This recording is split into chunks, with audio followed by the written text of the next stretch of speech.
Next, our exhibitors, where they are comfortable and wish to do this, are going to come up and give a quick little blurb about now.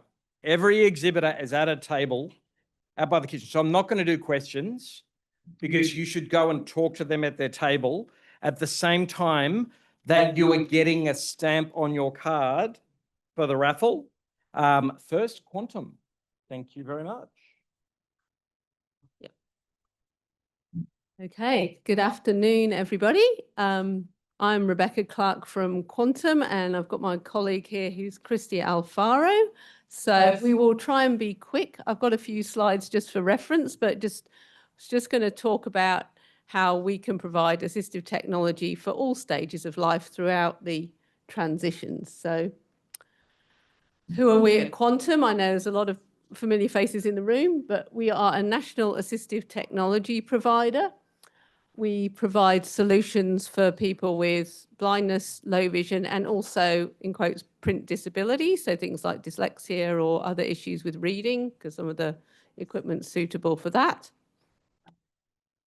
We've got 40 years experience in the industry, used to be manufacturers, but for a long time now have been distributors for a wide range of products. So we have site support centres in Thornley here in Sydney, Melbourne, Brisbane, down in Caringbah, and we've also got assistive technology consultants that cover the other states. So, for example, we've got Ange in South Australia who looks after Western Australia as well, and possibly Northern Territory now.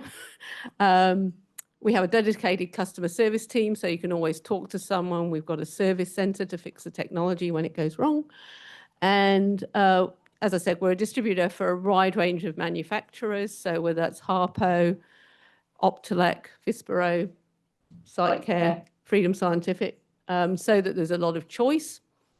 And we're a registered provider for NDIS and Department of Veterans Affairs.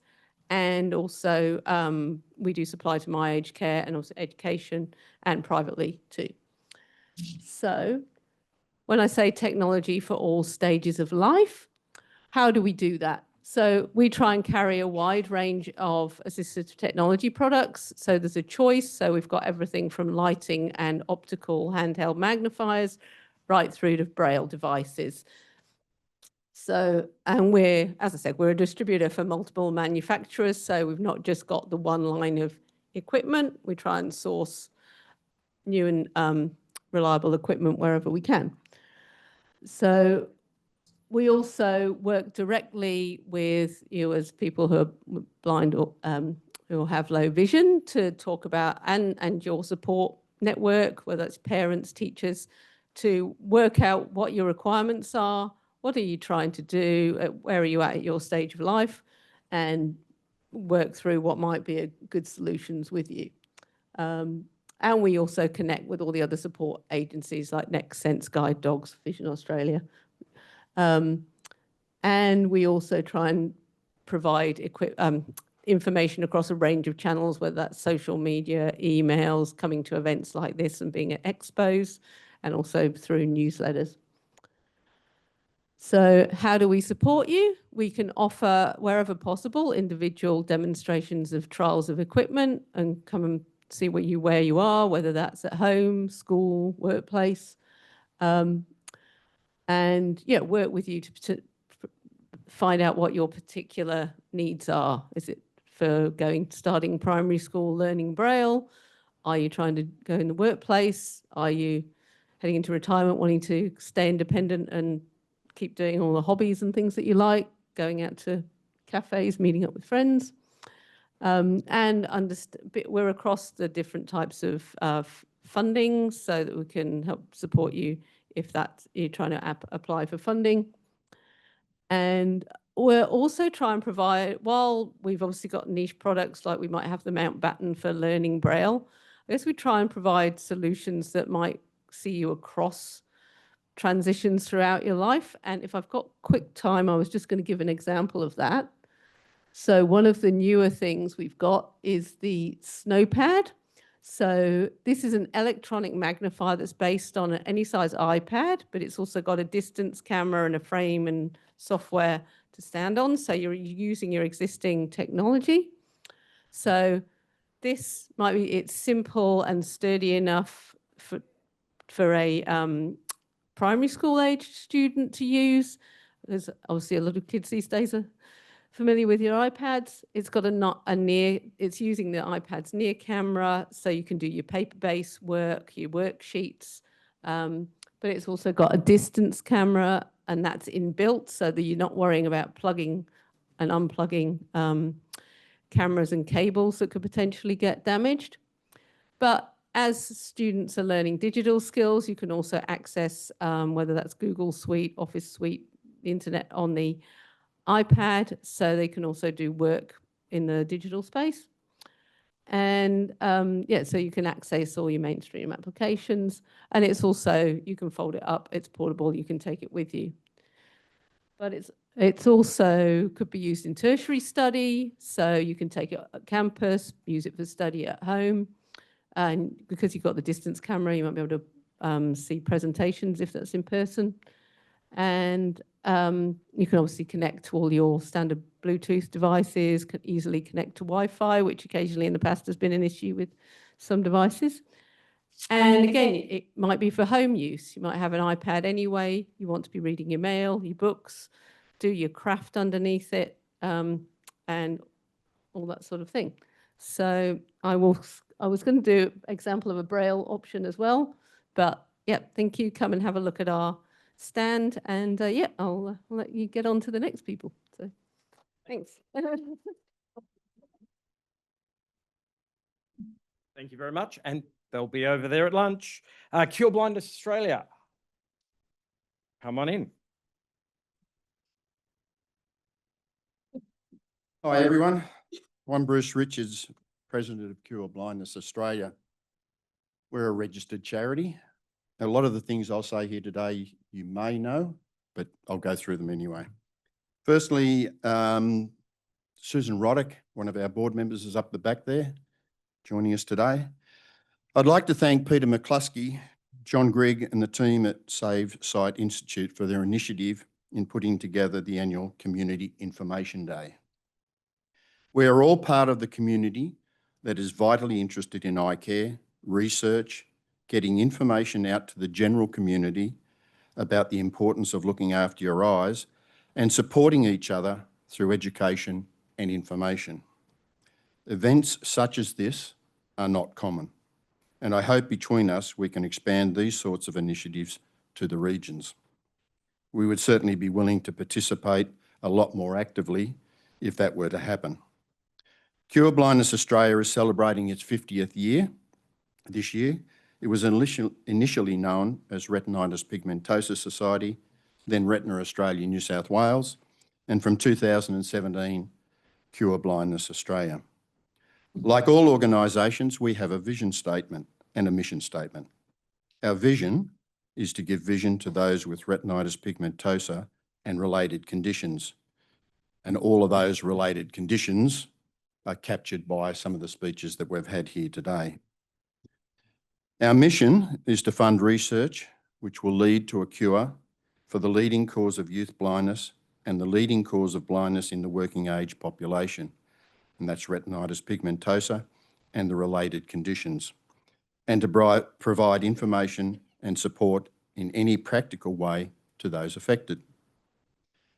Now, John and I were talking a few months ago, and the statistic on the prevalence of RP and other conditions has come down from what we originally thought some years ago to be, which was then 1 in 3,000, then 1 in 2,000, but the latest statistic is 1 in 1,000 will be affected.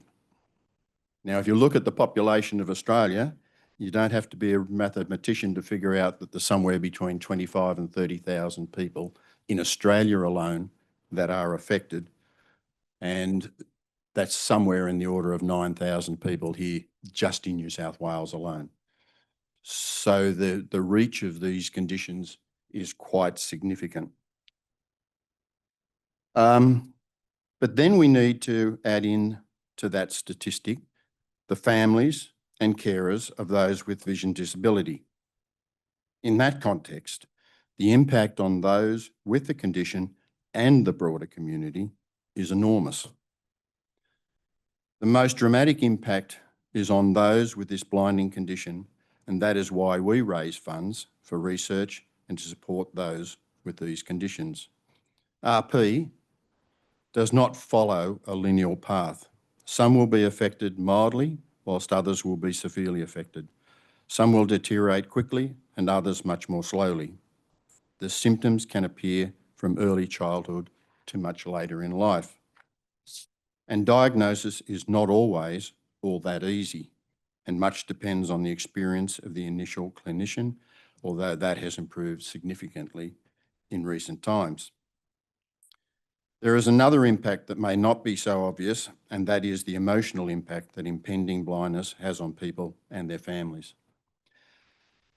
Just this week, I received a text message from someone with RP that I had been talking to over the past month or so, and it reads in part, and I quote, "I've been back to the opthal and been advised not to drive. Eyes seem to be deteriorating faster than hoped, so not sure what, if any, help I can be for you going forward." The words "not sure what, if any, help I can be" hit me. And so we are trying to work through the impact of the diagnosis with this guy. He rides a push bike, not the best call known to mankind, but that is going to affect him. It's going to affect his family, as you all know. And one of our board members has resigned because he is struggling with transitioning from being a university professor and adapting to life as his vision changes. As I wrote in a recent report, who cares for the carers, the forgotten warriors impacted by these conditions?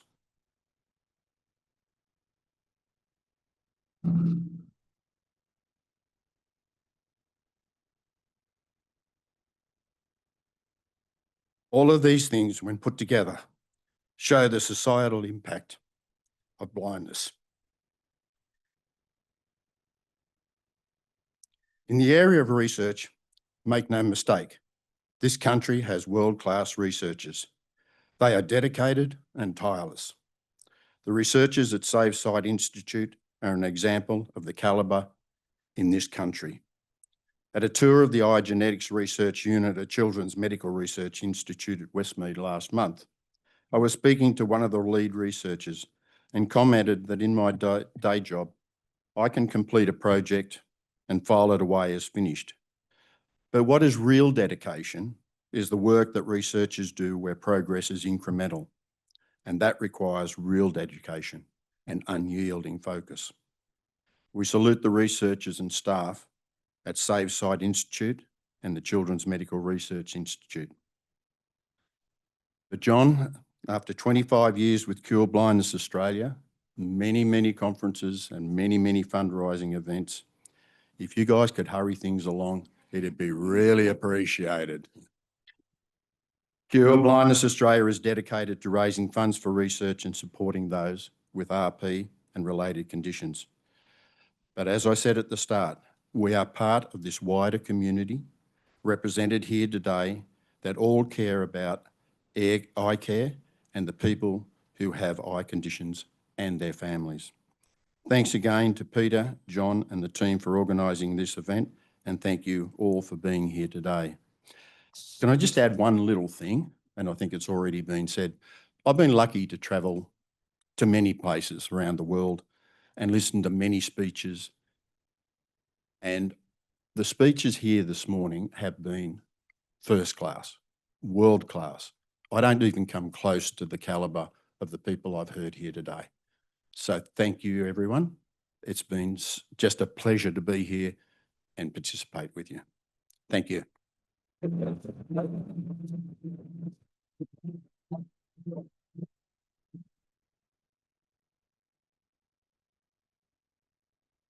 Thank you.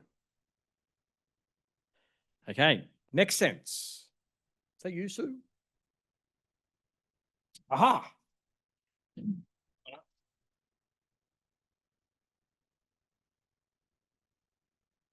Hi everyone, my name is Pip Miller and I'm one of the orthoptists. I'm fortunate enough to work with Sue and with Kathy, and I've worked with many others here, and it's lovely to see so many familiar faces. So I'm an orthoptist, and I'm also a unit convener into the Masters and within that NextSense Institute. And today I'm really pleased to be here to talk to you briefly about education and services. I will cut this down. If you've got any questions at the end, please do come and visit us at the booth, rather than I know I'm here between you and lunch. So a bit about us. NextSense is a not-for-profit organisation that supports children, adults and their families who are deaf, hard of hearing, blind or have low vision. We have an extensive network of 20 centres across Australia, in addition to providing services through telepractice. Our services include cochlear implant services, hearing services, and of course vision services, and that's what we're going to concentrate on today. So we do provide early intervention. We have our NextSense preschool, our NextSense school, and our school support service. We have allied health and therapy services, accessibility and inclusion services, functional vision assessments and access technology assessments, and professional development, continuing professional development that we've heard a bit about today. So navigating life's transitions.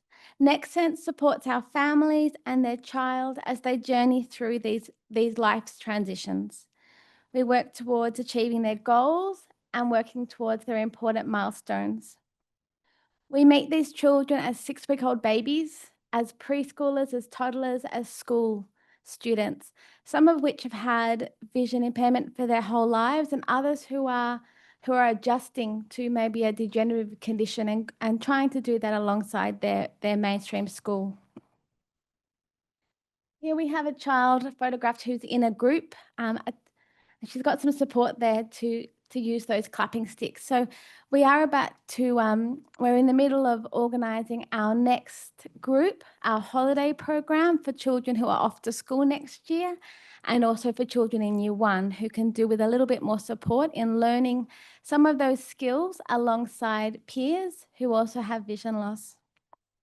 So we've got our early intervention vision service, and that includes a key worker model. And the idea there is that our families benefit from having one key person to speak with, one key person to connect with, and to help them with their child on that journey. That could be an occupational therapist or an early childhood teacher. This early intervention continues until the child is 9, and that's within that NDIS funding model. Those teachers and those occupational therapists are going to support the child. They'll visit the school as well, visit the preschool, visit the daycare. And that's about making sure that the educators are aware of the child's individual needs, enabling strategies to be put into place to support the child's development, their participation, their safety, their learning, and especially that participation alongside their peers. So what can we do? What strategies can we put in place to allow that child with vision impairment to fully participate alongside their peers and learn together? While these programs are NDIS funded, we are fortunate to receive generous donations which enable grant-funded assessments and access to our playgroups so that these families and these children can start their early intervention journey while NDIS is being obtained. We do also have a great group who support families who are having difficulty accessing NDIS. It's not always a smooth application process, so we do have that team there available as well. Once a child leaves early intervention, we continue to have our allied health and therapy team working alongside that student. We have occupational therapists, physiotherapists, psychologists, speech pathologists, orthoptists, access technology consultants working together. We have many conversations in the hallway, now open plan, many conversations where we talk about, I saw this today. What do you think we should do next? All of that case collaboration is really important in building those skills and in making sure that the plan and the program is meeting all aspects of that child's needs. We also have the NextSense School Support Service, and that's for students kindergarten to year 12 who attend independent schools, Catholic schools, and Catholic independent schools. And that's supporting those students within the school system. And alongside that, we also have the accessibility and inclusion team, and that's our team that puts together high quality Braille, large print, and accessible e-texts. They do our textbooks, our exams, and our workbooks, and our tactile graphics and 3D formats. And you might be aware that 3D printers has really changed the way that we're able to provide tools for our students with vision impairment to learn. The NextSense School Support Service is funded by the student school. So that's separate to NDIS, and that's so that school can ensure that the student has full access to the school curriculum, the school environment, and the expanded core curriculum. So I'll leave it there, but thank you very much for having us today. We're really happy to be here, and it's always exciting to see the research and how we can continue to support our students. Thank you.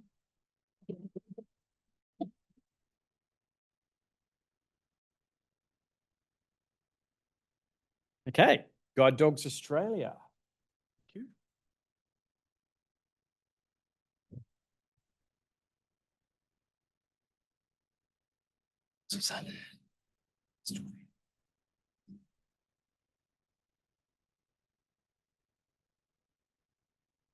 Good afternoon, everyone. I'd like to say, first and foremost, guide dogs are more than dogs.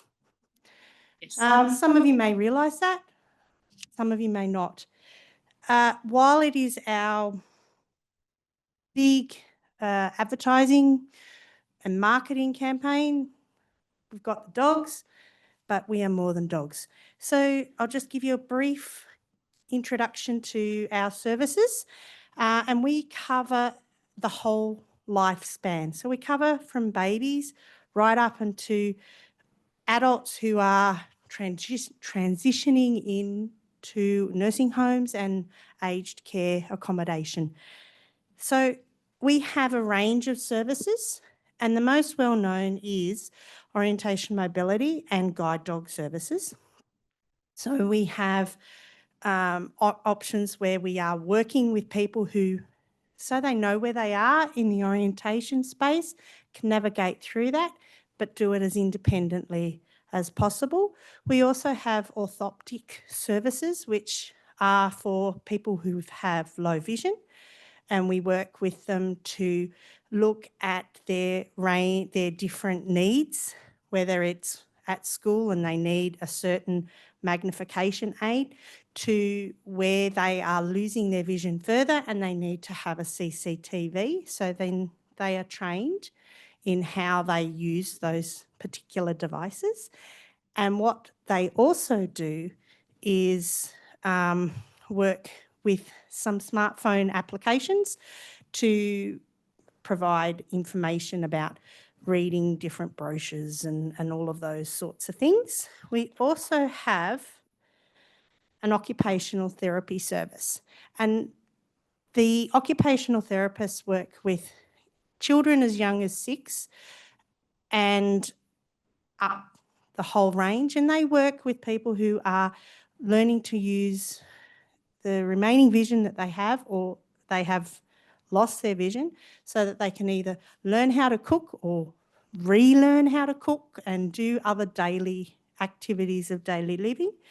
We also have a connection service which puts people in touch who have vision impairment with other people who have vision impairment. So some of the activities are online and some of them are meeting face to face. We also have an assistive technology service. It's a call-in service in the morning, and then in the afternoon they tailor more specific programs to learning skills, such as learning how to use a screen reader or JAWS, or just how to use a smartphone.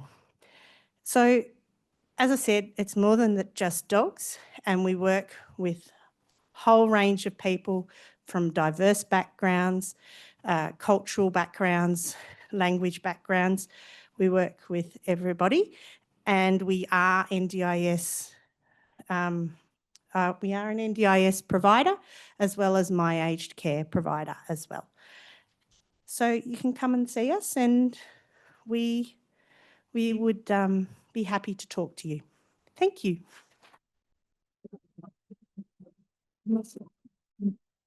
That leads me into an initiative of guide dogs, which is SeeWay. And so Monica will come and do that now. Sorry.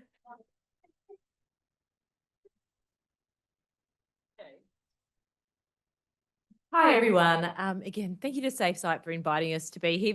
I'm an optometrist. I go to a lot of events, and this is a really wonderful place. You know, you can really see the sharing and how that's helping everyone. So I'm going to try and be really quick. I know I'm standing between you and another group and lunch. So SeeWay is basically an initiative of guide dogs, and it was developed to meet the needs of people perhaps a little bit earlier in their journey. So perhaps a little bit pre-funding or before they're ready to go into services. And it's also for those who are in care, like that it is designed to pull all the information you might need, because lives have many different aspects all into the one place. So it is a website, and it's a safe space to go and look for information. So we have information about different conditions, practical information, transport, apps, different levels of funding. We have links to different resources. That might be different groups, such as the Macular Disease Foundation, Glaucoma Australia, Retina Australia, Cure Blindness. And we also have mental wellbeing. So that we have some articles, but we also link into, we have sorry, we can refer you into a service that actually provides psychology support, and with a GP referral, it's free.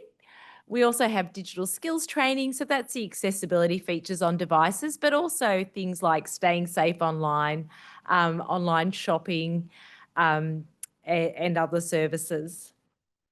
So it's curated for you. As you go onto the site and start searching for things, it will actually look at what you've seen and actually suggest content based on your preferences. It's for the person with vision impairment, but also for the family and carers. So how does it work? You can just go on and browse information, just click on articles. You can actually use the search bar. So we've got a couple of pictures of the different screens there. And you can create a profile. If you create a profile, you'll be asked some questions about your condition, and it will actually have a For You page. The site is fully accessible. You can enlarge the print, change the contrast, change it to dark mode. All the articles have little listen buttons, and it is screen reader compatible. All right, this is just, I've got some pictures there of examples of the different articles that we have. So again, a little bit of information about eye conditions, practical information, stories from people with lived experience, links to other organisations, different resources, and it will suggest content for you. So again, been through this is a mental health. We've got articles. We link through to psychology services, and then no gap with a GP referral. And digital skills training. It's easy to access our services. Again, it's all free to you. You just go to our website. We do have brochures and things with the QR code and the link for you. So if you have, I think I've spoken to a lot of you already, but if you have any questions, please come and see us at our table. Thank you.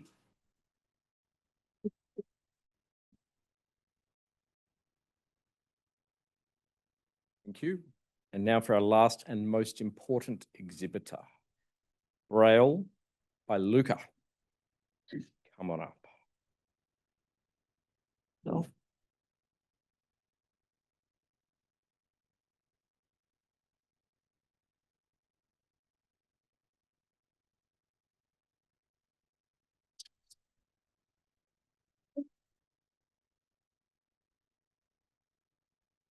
Everybody, it's way past lunch. You're very patient. We're not a professional organization. We're at the other end of the spectrum. Luca has started what is called a micro enterprise. And this started 5 years ago. Is that right, Luca? When did you finish school? 5 years ago. And Luca has complex disability and is completely blind and has a huge love of Braille. And obviously coming to the end of year 12, thinking what's the next step? How do we transition to work? How do we transition to meaningful work? And how can we connect to community and be included? And so the idea for Braille by Luca came about. Initially, we were just brailing cards for friends around us. Instead of writing cards, we brailled them and let them work it out. Gave them the Braille code and said, here, let's work it out. And some people are really quick. They do it in 5 minutes, and some give up after an hour and say, no, it's not for me. And so we thought maybe we could do a little enterprise around it. So Luca, what are we doing with Braille by Luca? I also do Braille workshop. You do Braille workshops. But what's the other things that you do? We have a photo here, Luca, lots of cards. So what is that? Signs, books, and other documents. That's right. So Luca has now also become an artist. He does all the painting. Everything is uniquely hand painted, so there's nothing printed. From the start, we had the ambition to have tactile cards for the vision impaired community. So all of these cards can be felt, they're stitched, they're painted, they're cut out. See us at the stall, you can see it much better. And then Luca does Braille inserts. It could be a personal message if you wanted to write a specific message to anybody, or we have standardized cards which will just say happy birthday or Merry Christmas and so on and so on. It's always been an aim for us to not work for the vision impaired community solely. In fact, I think over 95% of cards that we sell are for the non-vision impaired community.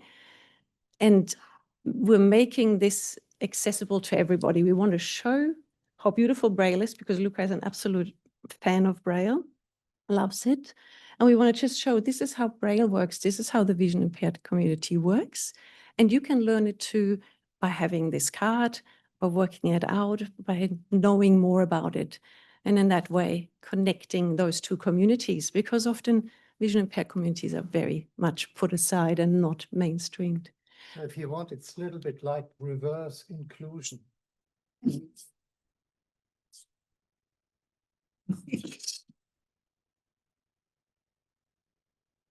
have some more photos, I think. So this is one of those Braille inserts we do. This is how it works.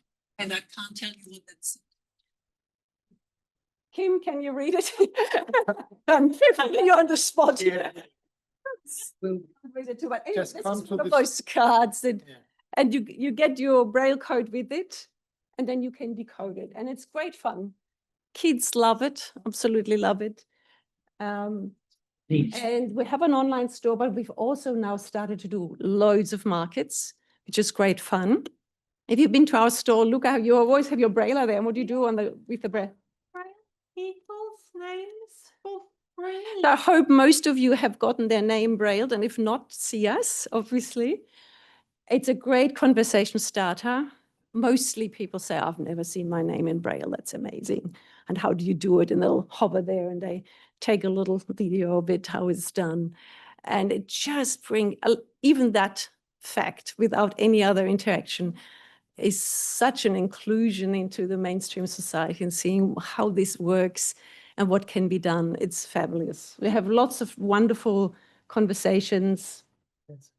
There's another, I think a few of those stalls that we have. And it's Christmas time. We're basically doing a stall every weekend till Christmas. So it's super busy. But then what else do? You already mentioned, look. Yes. And yet, and I also Braille jokes for the Luca has another gig. A local high school has approached him 2 years ago and wanted for their year 9 students yeah, you tell it. also get blindfolded and they have a cane session. So we have regular sessions, Braille workshop sessions in that high school for the year 9 students. We see each group twice over a fortnight. We teach them Braille, and they have to do their own, well, they get paired up, they get a joke in Braille and have to work out the joke and read it out. We show them excessive technology. We show them how phones work and how Luca approaches everything, how the Focus 40 works, and so on and so on. And then we do a blindfolded session where they go outside and in pairs, one is blindfolded. Sometimes we always say that we always get really strict because once one student, when they had to go on the obstacle course, when they did that, one of them just hit them with the cane in the head. So you can imagine it's late afternoon, last thing. You say that, well, I say that the cane never goes above the knee, otherwise it gets confiscated. Yeah. Learning too. That was our first session ever. And they got a bit wild and we were like, oh my goodness, they're not going to keep us at the school if they're going to. Often they need to sit back down. Yeah, so we got very strict. So we're learning too. So Luca's in the second year. He's almost finished his second year. It's been a great success. And it's regular income for Luca. He's paid just normally like any other provider at the school. And I think I get a lot of signs that time is far over, but that was just a little introduction. You wanted to say something? Yeah, for all those who work mainstream schools, Luca is up for hire. If you need introduction to Braille. But let's talk more. Come see us at the stall if you haven't, or come again and we'll chat further. And thanks for your attention. Thanks, you.